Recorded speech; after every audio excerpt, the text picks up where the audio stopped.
los Estados Unidos tendrán que enfrentar muy pronto al enemigo más mortal que jamás hayan enfrentado. Este enemigo no solo se trata del ejército militar enemigo que usualmente ha tenido que enfrentar, sino de uno que posee la organización y la capacidad de llevar a cabo operaciones de espionajes masivos y clandestinos. Dentro de los Estados Unidos, utiliza una fachada que es virtualmente perfecta para esconder sus operaciones. Dicho sea de paso, ahora mismo, este enemigo está trabajando secretamente para minar los principios que han hecho de esta nación, la nación más grande del mundo. Este enemigo se ha infiltrado en los niveles y en los departamentos más altos del gobierno de los Estados Unidos y representa un peligro extremo para América. Veamos un poco de historia para poder comprender los métodos que este enemigo ha utilizado en el pasado y cómo está trabajando secretamente hoy en día. Europa estaba finalmente descansando. Las guerras napoleónicas habían terminado. Habiendo durado más de 20 años, Napoleón con su inteligencia y creatividad, había rociado a Europa con la sangre de sus hijos más nobles. Después de un largo tiempo, por fin había paz. Después de la guerra, los soberanos europeos se reunieron en un concilio general en Viena. El Congreso se llevó a cabo durante un año, terminando el mismo en el 1815. El Congreso de Viena era una conspiración secreta contra los gobiernos populares a quienes los altos partidos anunciaron al final del Congreso que ellos habían formado una alianza santa. Esto era solo un manto debajo del cual se escondieron para engañar a la gente. El Congreso de Verona tuvo como propósito principal la RATIFI, CACI, o N, del artículo 6 del Congreso de Viena, que en resumen era una promesa para prevenir o destruir a los gobiernos populares, donde quiera que se encontraran, y restablecer la monarquía en aquellos lugares donde la misma se hubiese echado a un lado. Los altos partidos eran Rusia, Prusia, Alemania, Austria, el Papa Pío VII, rey del Estado papal. Todos ellos se unieron para crear el Tratado Secreto. De acuerdo a McCarthy, el Congreso de Viena formó la Santa Alianza, cuya meta principal era la destrucción de todos los gobiernos populares. Los gobiernos populares son aquellos en los cuales el gobierno les permite a los ciudadanos disfrutar ciertos derechos inalienables. ¿Puede usted pensar en algún gobierno que en el año 1815 le otorgara a sus ciudadanos derechos inalienables? El senador Robert L. Owen puso en el récord congresional el siguiente enunciado, el cual muestra claramente que el primer blanco de la Santa Alianza eran los Estados Unidos. La Santa Alianza, habiendo destruido el gobierno popular de España y en Italia, había diseñado muy bien su plan para destruir el gobierno popular de las colonias americanas que había comenzado a revolucionar a Portugal y a América bajo el exitoso ejemplo y la influencia de los Estados Unidos. Fue debido a esta conspiración en contra de las repúblicas americanas, de parte de las monarquías europeas, que el gran hombre de Estado, Canning, llamó la atención del gobierno acerca de lo que estaba sucediendo. El senador Owen comprendió, de acuerdo a lo que se dijo en el Congreso de Viena, que las monarquías unidas de Europa buscarían la manera de destruir la República de América y los derechos que, con derramamiento de sangre, la nación había obtenido. El senador Owen no era el único que sabía acerca de esta conspiración en contra de la libertad de América y de su constitución. En 1894, R. Ian Thompson, el secretario de la Marina Americana, escribió lo siguiente: los soberanos de la Santa Alianza han amasado un gran ejército y pronto entrarán en un juramento, mediante el cual se dedicarán a evitar cualquier levantamiento que ocurra por parte de la gente, que favorezca un gobierno libre, y el Papa Pío VII designará a los jesuitas para estos fines. Los mismos apoyados por el poder papal trabajarán hacia ese fin. Él sabía cuán fielmente ellos cumplirían su misión, por lo que les aconsejó en su decreto de restauración a observar estrictamente sus consejos y recomendaciones, ya que Loyola había hecho de la absolución la base de la sociedad. R. Thompson. Las huellas de los jesuitas. Thompson señaló exactamente quiénes serían los agentes a quienes los monarcas europeos usarían para destruir la República de América, aquellos cuyos nombres son los jesuitas de Roma. Desde el 1815 ha habido un ataque continuo contra América de parte de los jesuitas, que han tratado de destruir los derechos constitucionales de esta gran nación. El famoso inventor de la clave Morse, Samuel B. Morse, también escribió acerca de este complot siniestro en contra de los Estados Unidos. El autor se toma la encomienda de señalar que existe una conspiración en plena acción en contra de las libertades de la República, bajo la dirección del príncipe Willy de Austria, el cual, reconociendo su incapacidad de poder vencer a esta nación grande y libre por medio de la fuerza y de las armas, intenta lograr sus propósitos por medio de un ejército de jesuitas. El arreglo que se lleva a cabo para lograrlo sorprendería a que abra el libro con la misma incredulidad que nosotros lo hicimos. La cantidad de libros que describen detalladamente los planes siniestros del Congreso de Viena y de los jesuitas en contra de la República Americana son numerosos. Que esta conspiración ha venido ocurriendo desde el 1815 es un hecho histórico. Mostraremos que esa conspiración está en todo su apogeo hoy día, y es por eso que América enfrenta tantos problemas y se encuentra a punto de perder sus libertades. La mayoría de las personas conocen muy poco de los jesuitas del Papa Han. La razón principal es porque ellos constituyen una sociedad sumamente secreta. Para poder entender lo que es la orden de los jesuitas, consideremos la siguiente cita. A través de la historia del cristianismo, el protestantismo ha sido amenazado por grandes enemigos. Los primeros triunfos de la Reforma pasaron, y Roma reunió nuevas fuerzas, esperando completar su plan de destrucción. En ese momento se creó la Orden de los Jesuitas, la más cruel, inescrupulosa y poderosa de todas las campeonas del papado, completamente desarraigada de los lazos terrenales, de los afectos humanos, muerta al clamor del afecto natural y con una razón y una conciencia silenciada, no conocían reglas, ni apegos a nadie ni a nada, sino a la orden a la que pertenecen, y no conocen otra labor que la de extender el poder de la misma. El Evangelio de Cristo ha capacitado a los creyentes para soportar sufrimiento, sin desmayar a pesar del frío, el hambre, el trabajo y la pobreza, para levantar la bandera de la verdad al frente de los calabozos, de la vara y del maltrato. Para combatir esas fuerzas, el jesuitismo inspiraba a sus seguidores con un fanatismo que les permitía enfrentar los peligros y, para oponerse al poder de la verdad, hacer uso de las armas del engaño y la mentira. No había crimen demasiado grande que ellos no pudieran cometer, ningún engaño que ellos no pudieran practicar, ni encubrimiento que fuese demasiado difícil para que ellos no lo pudieran asumir. Supuestamente comprometidos a vivir en humildad y pobreza perpetua, su meta era asegurarse de tener riquezas y poder, para dedicar las mismas a la destrucción y eliminación del protestantismo, y para el restablecimiento de la supremacía papal. Al aparecer como miembros de su orden, utilizaban un manto de santidad, visitando las prisiones y los hospitales y ministrándoles a los enfermos y a los pobres, profesando haber renunciado al mundo y llevando el santo nombre de Jesús, quien iba supuestamente igual que ellos, haciendo el bien. Pero debajo de su manto de santidad, se escondían los propósitos más criminales y mortales. Era un principio fundamental de la orden el lema de "el fin justifica los medios". Por ese código, el mentir, robar, cometer perjurio y asesinar eran no únicamente loables, sino también perdonables cuando servían los intereses de la Iglesia. Bajo diversos disfraces, los jesuitas lograban infiltrarse en oficinas de Estado, llegando a los consejeros de los reyes y creando la política de las naciones. Se convirtieron en sirvientes al servicio de sus amos, establecieron colegios para los hijos de los príncipes y los nobles, y escuelas para la gente común. Y los hijos de los protestantes tenían que observar los ritos papales. Se exhibió toda la pompa romana para confundir las mentes y cautivar la imaginación, de modo que la libertad, que habían cultivado con sangre los padres, fue traicionada por los hijos. Los jesuitas se dispersaron por toda Europa, y a donde quiera que iban, seguían su plan de avivar la figura del Papa.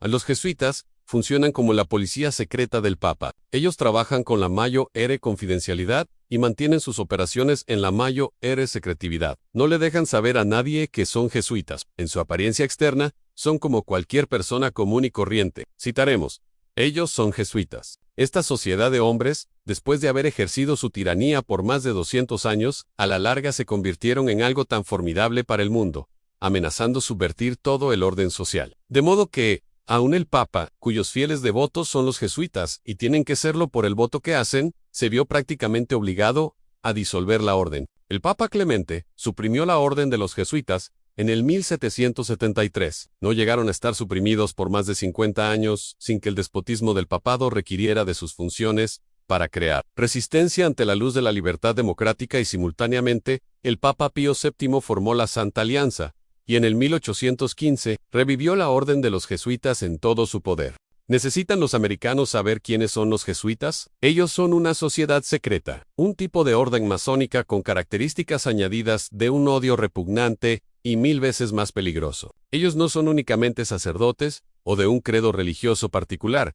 Son comerciantes, abogadores, editoras y hombres de cualquier profesión que no poseen ninguna insignia exterior por la cual puedan ser identificados. Se encuentran prácticamente en todas las sociedades. Pueden asumir cualquier representación, tanto la de ángeles de luz como las de ministros de las tinieblas, para lograr su propósito final. Todos ellos son personas educadas, preparadas y habiendo jurado comenzar en cualquier momento y en cualquier dirección, y para llevar a cabo cualquier servicio comandados por el general de su orden. No están atados a sus familias, a sus comunidades o a su país, por los lazos que atan a cualquier hombre común. Están comprados de por vida a la causa del pontífice romano. Ignacio de Loyola fundó la Orden de los Jesuitas en el 1540. Su posición en la Iglesia Católica Romana fue solidificada por el Concilio de Trent, que se llevó a cabo desde 1546 al 1563. El Concilio de Trent se realizó con una gran meta en mente: buscar la forma de detener la Reforma protestante. La Reforma comenzó en 1517, cuando Martin Luther, el valiente monje alemán, clavó 95 tesis en la puerta de la capilla de Witt. Estas tesis retaban, entre otras cosas, la doctrina de las indulgencias que Roma les había enseñado a la gente, por la cual se enseñaba que un hombre podía salvarse a sí mismo y a sus seres queridos si depositaba suficientes monedas en la ofrenda que daba a la Iglesia Católica. Las enseñanzas de Luther, de que la Biblia es el único estándar para toda la doctrina y todas las prácticas, y de que una persona es justificada ante Dios por la fe en Cristo Jesús, únicamente causó conmoción en los corazones de miles a través de toda Europa, y provocó asombro en las inmediaciones del Vaticano. Por tanto, el Concilio de Trent fue acordado para tratar de detener la Reforma, por lo que se le conoce como la Contrarreforma. Los jesuitas serían las principales herramientas de Roma para deshacer y destruir cada traza de protestantismo donde quiera que fuese hallada. Los documentos más grandes de América, la Declaración de Independencia y la Constitución, están llenos de declaraciones protestantes que resultan ser absolutamente intolerables para los jesuitas de Roma. Le resulta curioso el hecho de que el Vaticano condena los documentos bajo los cuales se funda la nación de los Estados Unidos. El Vaticano condena la Declaración de Independencia como perversa y llama a la Constitución de los Estados Unidos un documento satánico. A continuación, parte del juramento de los jesuitas. Yo prometo y declaro que no tengo opinión ni voluntad propia, ni ninguna reserva mental, ni vivo, ni muerto, sino que sin titubear, obedeceré cada mandamiento o orden que reciba de mis superiores en la milicia del Papa. El solo pensar que alguien pueda estar de acuerdo con un juramento, así reta la razón. Nunca podría imaginarse que existiese un juramento tan abominable como el anteriormente citado. La palabra hereje se refiere a cualquier persona que no esté de acuerdo con lo que diga el Papa.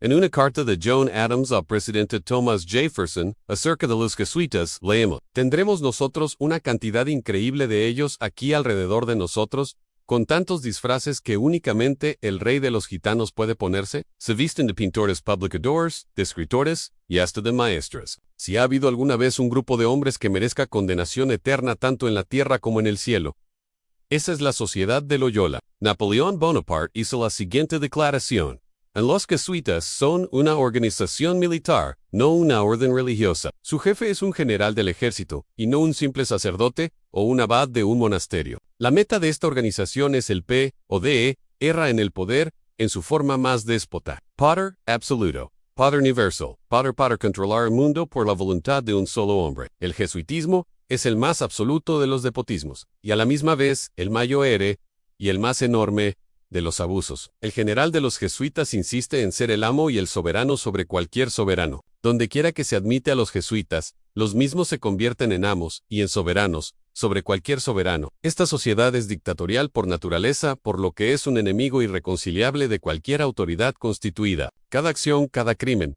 sin importar cuán atroz, es un trabajo al que se le considera meritorio siempre, y cuando se haga para cumplir con los intereses de la sociedad de los jesuitas, o para cumplir una orden del general, no había forma de disfrazarse que ellos no poseyeran, por lo que podían penetrar en cualquier lugar. Podían penetrar silenciosamente tanto en el guardarropa de un monarca, como en el gabinete de un jefe de Estado. Podían infiltrarse de forma secreta en una asamblea general y mezclarse sin provocar sospecha alguna en las deliberaciones y los debates. No había idioma que ellos no pudieran hablar, ni credo que no profesaran. Sin embargo, no había iglesia en la que ellos incursionaran, ni membresía de iglesia a la que pertenecieran que continuara funcionando. Ellos podían desacreditar al Papa ante los luteranos y jurar su intención solemne de guardar el juramento. A la luz de estas declaraciones, surgen varias preguntas, ya que los jesuitas comenzaron su ataque directo a América en el 1815, y nada se les interpone en su camino. ¿Son entonces las prácticas políticas que se llevan a cabo en América controladas por este déspota de Roma? Han sido los asesinatos de ciertos presidentes como Abraham Lincoln, William McKinley, James Garfield y William Henry Harrison, inspirados por los jesuitas. Atrocidades tales como Waco, en la ciudad de Oklahoma, y la destrucción de las Torres Gemelas en la ciudad de Nueva York, ¿habrán sido planificadas en las paredes del Vaticano? ¿Y qué decir de la hermosa Constitución y de la Carta de Derechos que ha venido a implantarse como consecuencia de todos los ataques que han ocurrido en las últimas décadas. Será este el premio mayor para los jesuitas, el destruir los derechos hermosos que hemos conseguido, y que se han obtenido pagando un precio bien alto. En los próximos capítulos, analizaremos algunas de esas preguntas. Como si el Congreso de Viena no estuviera lo suficientemente claro en cuanto a los objetivos de los monarcas europeos y de la Orden de los Jesuitas, se acordó llevar a cabo 2 congresos más. El primero de ellos se llevó a cabo en Verona en el 1822, durante ese congreso, se decidió que América sería el blanco de los emisarios jesuitas, y que América sería destruida a cualquier precio. Todos los principios de la Constitución serían disueltos, y se reemplazarían con principios jesuitas de modo que se exalte el papado y él mismo ejerza dominio sobre América. La otra reunión se llevó a cabo en Chieri, Italia, en 1825. Allí se decidió lo siguiente. En el 1825, unos 11 años después del avivamiento de la orden jesuita, se llevó a cabo una reunión secreta con los líderes de los jesuitas. La misma se llevó a cabo en Chieri, Italia, cerca de Turín, en la parte norte de Italia. En ese encuentro se discutieron planes para el avance del poder papal en todo el mundo, la desestabilización de gobiernos que representaran obstáculos y la destrucción de cualquier esquema que se interpusiera en su camino y sus ambiciones. Esa es nuestra meta, los imperios del mundo. Debemos hacerles entender a los grandes hombres de la tierra que la causa del mal, levadura leuda, existirá en cuanto exista el protestantismo. Se abolirá el protestantismo, los herejes son los enemigos que estamos dispuestos a exterminar completamente, y la Biblia, esa serpiente que con su cabeza erecta y sus ojos relampagueantes, nos amenaza con su veneno mientras se arrastra en la tierra, debe ser transformada en un bastón tan pronto podamos apoderarnos de ella. La meta de Chieri es clara, destruir el protestantismo a cualquier precio y restaurar el poder temporero del papado en el mundo entero. Según vemos a Juan Pablo II, viajar el mundo y ser aceptado mundialmente como el hombre de paz, podemos apreciar como el plan de los jesuitas, creado en Chieri, está en función. Estas 3 reuniones, en Viena, Verona y Chieri, se llevaron a cabo con la mayor secretividad posible. Sin embargo, un hombre que asistió a las primeras 2 reuniones no pudo guardar silencio. El ministro británico de Asuntos Exteriores contactó al gobierno de los Estados Unidos para advertirles que los monarcas de Europa estaban planificando destruir las instituciones libres de América. Fue debido a esta conspiración en contra de la República Americana de parte de las monarquías europeas que el gran hombre de Estado inglés, Canning, llamó la atención del gobierno hacia lo que se estaba planificando y los hombres de Estado de los Estados Unidos, incluyendo a Thomas Jefferson, que aún vivía cuando esto sucedió, tomó parte activa en que se llevara a cabo la declaración del presidente Monroe en su mensaje anual al Congreso de los Estados Unidos en cuanto a que los Estados Unidos consideraban la conspiración como un acto de hostilidad al gobierno de los Estados Unidos, un acto poco amistoso. Si esa coalición o cualquier poder europeo tratase de establecer en el continente cualquier control sobre cualesquier república americana o de adquirir cualquier derecho territorial, esta es la llamada Doctrina Monroe, la amenaza del Tratado Secreto de Verona de suprimir el gobierno popular en las repúblicas americanas, es la base de la Doctrina de Monroe. Este tratado secreto expone claramente el conflicto entre el gobierno monárquico y el gobierno popular, el gobierno de la minoría contra el gobierno de la mayoría. La Doctrina Monroe fue la respuesta de América al Congreso de Viena y de Verona. América consideraba un acto de guerra si cualquier nación europea buscaba expansión territorial en el hemisferio occidental. Los jesuitas han sido capaces de infiltrarse y de atacar secretamente a América para tratar de lograr precisamente lo que la Doctrina Monroe trataba de evitar. Han podido lograrlo porque lo han hecho secretamente y bajo la fachada de ser una iglesia. En una carta al presidente Monroe, Thomas Jefferson le hizo las siguientes observaciones. La pregunta que me presentas en las cartas que me has enviado es la más profunda que me han hecho después de la relacionada con la independencia. Ella nos hizo una nación y ha marcado el ritmo y la dirección en la que navegaremos a través del océano del tiempo, a medida que él mismo se abre ante nosotros. Y nunca podríamos navegarlo en condiciones más apropiadas. Nuestra primera y más fundamental regla debe ser el no envolvernos en los asuntos de Europa. La segunda debe ser nunca utilizar a Europa como intermediaria en los asuntos de este lado del Atlántico. América, norte y sur, tienen unos intereses completamente diferentes de los de Europa, intereses que le son particulares. Por tanto, debe tener un sistema propio, separado y completamente aparte del sistema europeo. Aunque los europeos traten de convertirse en el hogar del despotismo, nuestra tarea debe ser hacer de nuestro hemisferio un hemisferio de libertad. Nosotros debemos declarar nuestra protesta en contra de las violaciones atroces, en contra de los derechos de las naciones, por la interferencia de cualquiera en los asuntos internos de la otra. Intervención que comenzó con Bonaparte y que hoy día continúa de parte de aquellos que llevan a cabo alianzas ilegales,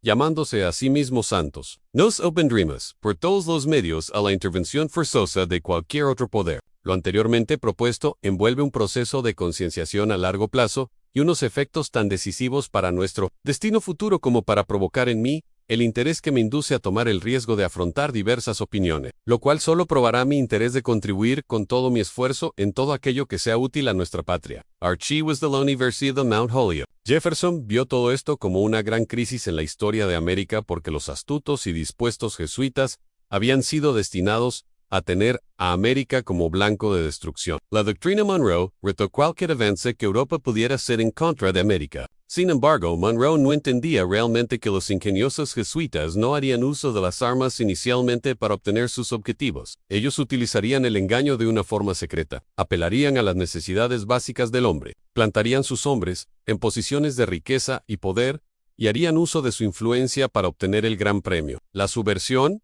y la destrucción de cada principio protestante que se hubiese incluido en la Constitución de los Estados Unidos.